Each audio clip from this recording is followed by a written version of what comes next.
Chapter 1 of The Science of Getting Rich by Wallace D. Wattles. Said in praise of poverty, the fact remains that it is not possible to live a really complete or successful life unless one is rich. No man can rise to his greatest possible height in talent or soul development unless he has plenty of money, for to unfold the soul and to develop talent he must have many things to use, and he cannot have these things unless he has money to buy them with. A man develops in mind, soul, and body by making use of things, and society is so organized that man must have money in order to become the possessor of things. Therefore, the basis of all advancement for man must be the science of getting rich. The object of all life is development, and everything that lives has an inalienable right to all the development it is capable of attaining. Man's right to life means his right to have the free and unrestricted use of all the things which may be necessary to his fullest mental, spiritual, and physical unfoldment, or, in other words, his right to be rich.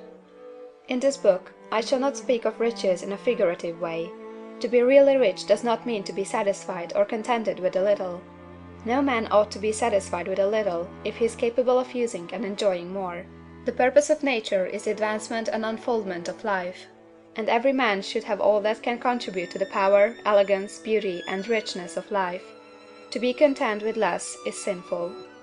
The man who owns all he wants for the living of all the life he is capable of living is rich, and no man who has not plenty of money can have all he wants.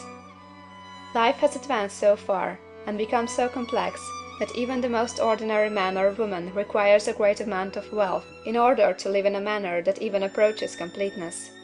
Every person naturally wants to become all that they are capable of becoming. This desire to realize innate possibilities is inherent in human nature. We cannot help wanting to be all that we can be. Success in life is becoming what you want to be. You can become what you want to be only by making use of things, and you can have the free use of things only as you become rich enough to buy them. To understand the science of getting rich is therefore the most essential of all knowledge. There is nothing wrong in wanting to get rich. The desire for riches is really the desire for a richer, fuller, and more abundant life, and that desire is praiseworthy. The man who does not desire to live more abundantly is abnormal, and so the man who does not desire to have money enough to buy all he wants is abnormal. There are three motives for which we live. We live for the body, we live for the mind, we live for the soul. No one of these is better or holier than the other. All are alike desirable, and no one of the three, body, mind, or soul, can live fully if either of the others is cut short of full life and expression. It is not right or noble to live only for the soul and deny mind or body, and it is wrong to live for the intellect and deny body or soul. We are all acquainted with the loathsome consequences of living for the body and denying both mind and soul, and we can see that real life means the complete expression of all that man can give forth through body, mind, and soul. Whatever he can say, no man can be really happy or satisfied unless his body is living fully in every function, and unless the same is true for his mind and his soul. Wherever there is unexpressed possibility, or function not performed, there is unsatisfied desire. Desire is possibility seeking expression, or function seeking performance. Man cannot live fully in body without good food, comfortable clothing, and warm shelter, and without freedom from excessive toil. Rest and recreation are also necessary for his physical life. He cannot live fully in mind without books and time to study them, without opportunity to travel and observation, or without intellectual companionship. To live fully in mind, he must have intellectual recreations, and must surround himself with all the objects of art and beauty he is capable of using and appreciating. To live fully in soul, man must have love, and love is denied expression by poverty.